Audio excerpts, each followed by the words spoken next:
আজ আমার বাসায় এমন একটা জিনিস কিনেছি যেটা আমাদের ফ্যামিলিতে কেউ খায় না। আর এইসব গল্প করতে করতে চলে যাবে একটা প্রিয় মানুষের সাথে দেখা করতে। সাথেই থাকবেন।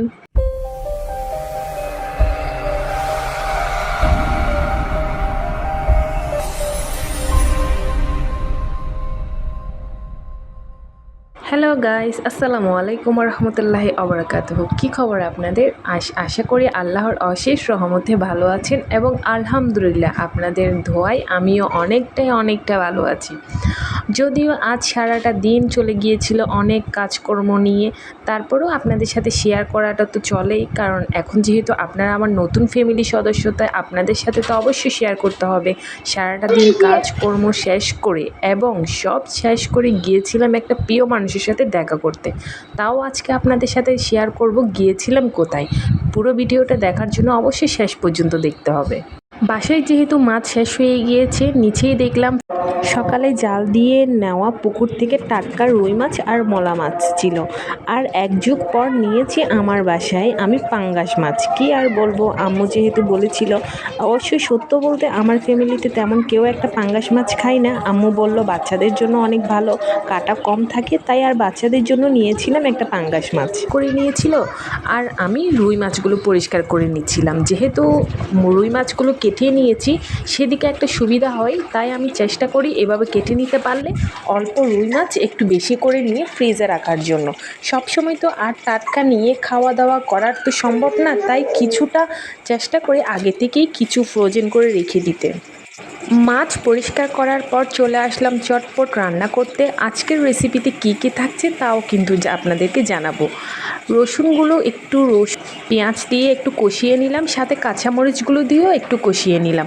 অল্প কিছুক্ষণ নাড়াচাড়া করার পর যখন একটু ব্রাউন কালার হয়ে আসবে, তার মধ্যে আমি এখন দিয়ে দিব আলু আর বরবটিগুলো।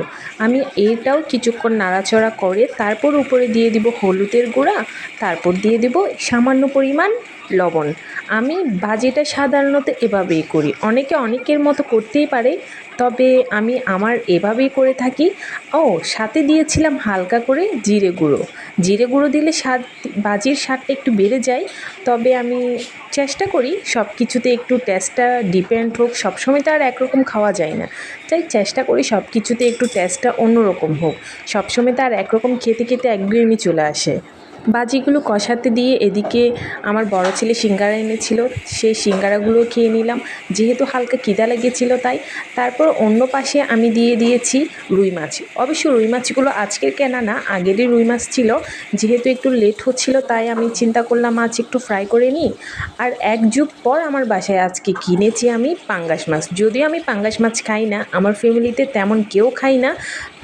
আসলে সত্য কথা বলতে আম্মু খাই না, তাই আমাদেরকেও খাওয়ানোটা শেখাই নাই, তাই আর খাওয়া হয় না। তারপরও বাচ্চা যেহেতু দুইটা আছে, আম্মু হঠাৎ আজ বললো একটা পাঙ্গাস মাছ নে, ছোটো বাচ্চাদের জন্য পাঙ্গাস মাছটা অনেক ভালো হয়, ফ্রাই করে দিলে ওরা অনেক স্বাদ করে খাবে আর কাটাও কম থাকে। তাই আম্মুর কথা শুনে আজ একটা পাঙ্গাস মাছ নিয়েছি, তাই ওটা ফ্রাই করে নিলাম মেয়েদের জন্য।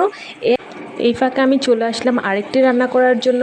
পেঁয়াজ, কাঁচামরিচ, টমেটো, হলুদের গুঁড়া, মরিচের গুঁড়া, লবণ দিয়ে হালকা কিছুক্ষণ নাড়াচাড়া করে এটা আমি কষিয়ে নিব। হালকা কিছুক্ষণ কষার পর আমি এর মধ্যে দিয়ে দিব আম্মু যেই মলা মাছগুলো পরিষ্কার করে রেখেছিল ওই মলা মাছ টাটকা খেতেই সবচেয়ে বেশি স্বাদ হয়। ফ্রিজে রাখলে একটু মলা মাছের কাঁটা লাগে, টেস্টটা কমে যায়, তাই চেষ্টা করবেন মলা মাছটা টাটকা কিনে টাটকা রান্না করে খাওয়ার জন্য, তাতেই কিন্তু আপনি স্বাদটা খুব বেশিই পাবেন। তারপর মলা মাছটা কিছুক্ষণ কষানোর পর হালকা কষে নেওয়ার পর আমি দিয়ে দিলাম হালকা করে পানি দেওয়ার পর এবার দিয়ে দিলাম বেলম্বু। এটা আমাদের অঞ্চলের বাসায় বেলম্বু বলে থাকে, হয়তো আপনারা অনেকে অনেক কিছু বলতে পারেন। কে কী নামে এই ফলটাকে চিনেন অবশ্যই কমেন্ট করে জানাবেন। অন্য পাশে রাইস কুকারে বাদ দিতে গিয়ে দেখলাম কারেন্টটা নেই, কারেন্ট চলে গিয়েছে। কি আর করার, যেহেতু সময় অনেক লেট হয়ে গিয়েছে মাছ পরিষ্কার করতে করতে, তাই আজকের ভাতটা চুলায় রান্না করে ফেললাম। তারপর আরেকটা হাঁড়িতে আমি তেল, পেঁয়াজ, কাঁচামরিচকে একটু কষিয়ে তার মধ্যে হলুদের গুঁড়া, মরিচের গুঁড়া, তারপর লবণ দিয়ে হালকা আঁচে আবার কষিয়ে নিব। একটু নাড়াচাড়া করে কষিয়ে নিব। কষানোর পর সাথে দিয়ে দিব ইচা শুটকি দিয়ে কিছুক্ষণ কষিয়ে নিব নাড়াচাড়া করে। তারপর দিয়ে দিব পেঁয়াজুগুলো আমি হালকা আঁচে কষিয়ে নিব। কষার পর কষানো শেষ হয়ে গেলে তার মধ্যে দিয়ে দিব পানি। পরিমাণ মতো পানি দিতেই হবে অবশ্যই, কারণ পেঁয়াজগুলো যথেষ্ট পরিমাণ সিদ্ধ হওয়ার পর আপনার যখন হাঁড়িটা নামিয়ে নেবেন তখন পানিটা পেঁয়াজুতে অনেক পরিমাণ টেনে নেয়, যার ফলে আপনার ঝোলটা কমে যাবে। তাই একটু চেষ্টা করবেন পেঁয়াজুতে পানিটা একটু পরিমাণটা বেশি বাড়তি দেওয়ার জন্য। তারপর দুপুরে খাওয়া দাওয়া শেষ করে এখন আমরা একটু রেস্ট নিলাম। রেস্ট নেওয়ার পর রেডি হয়ে গেলাম। আজ একটা প্রিয় মানুষের কাছে দেখা করতে যাব, যিনি আমার কাছে অনেকটাই প্রিয়। বর্তমানে তিনি একটু অসুস্থ, তার চোখের অপারেশন করানো হয়েছে। যাব করে যাওয়া হয়নি, তাই চেষ্টা করলাম আজ কোনো কিছুই আর মানব না, আজ তার কাছেই যাব তাকে দেখতে। খাওয়া দাওয়া করে বাচ্চাদেরকে রেডি করিয়ে নিলাম, তারপর আমরা নিজেরাও রেডি হয়ে গেলাম আস্তে আস্তে। তারপর গাড়ি চলে এসেছে, এখন আমরা রওনা দিব গাড়িতে উঠে। তারপর আর কি আর বলবো, জন্ম যেহেতু আমার মা দিয়েছে, তবে আমাকে লালিত পালিত করে বড় করেছে আমার 3টা মামি। তারপর আমাকে কাজকর্ম শিখিয়েছে আমার শাশুড়ি মা, আর বিয়ের দায়িত্ব পালন করেছে আমার ছোটো ফুফি। আর আমরা আজকে যাচ্ছি তারই বাসায়। উনি যেহেতু অসুস্থ, তাই চিন্তা করলাম পাশে একটা ফ্রুটের দোকান থেকে অল্প কিছু ফ্রুটও কেনাকাটা করে নিলাম। তারপর ফ্রুটগুলো নিয়ে তারপর আমরা আবার গাড়িতে উঠে গেলাম। গাড়িতে উঠে এবার রওনা দিচ্ছি তার বাসায় উদ্দেশ্যে। আমাদের থেকে এখান থেকে যাইতে বেশিক্ষণ লাগে না, তার আগে তো কাছাকাছি চলে এসেছি। আমরা এখন তার বাসায় চলে আসলাম। তার বাসায় এসে ছোটো ফুফির সাথে কিছুক্ষণ গল্প করলাম, অনেক দিন পর যেহেতু দেখা হয়েছে। গল্প গুজব করার পর তারপর এদিকে আমার কাজিনের ওয়াইফ, আমার কাজিন দুইজনে মিলে আমাদের জন্য কতগুলো নাস্তার আয়োজন করলো দেখুন। তার মধ্যে স্পেশাল ছিল চালের নাড়ুটা। ওইটা আমি অনেক বছর পর খেয়েছি, তাই আমার কাছে অনেক টেস্টি আর ইয়ামি লেগেছে। আর এখানে সব কিছুই ছিল হোমমেড।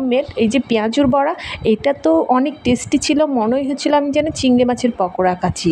আর সমোসাগুলো যেহেতু হোমমেড, ওইটাও অনেক টেস্টি ছিল। নুডলসগুলোও অনেক টেস্টি ছিল। কেন জানি না আমার কাছে সবগুলোই নাস্তা অনেক টেস্টি লেগেছে, আর প্রচুর খিদাও লেগেছিলো, তাই সব শেষও করে নিয়েছিলাম।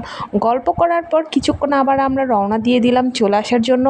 আজ যেহেতু আমাদের এখানে হাটবার ছিল, তাই রাতের হাটটাও দেখতে অনেক সুন্দর লাগছিল। আর আজকের ব্লগ এই পর্যন্ত, সাথে থাকার জন্য অসংখ্য ধন্যবাদ।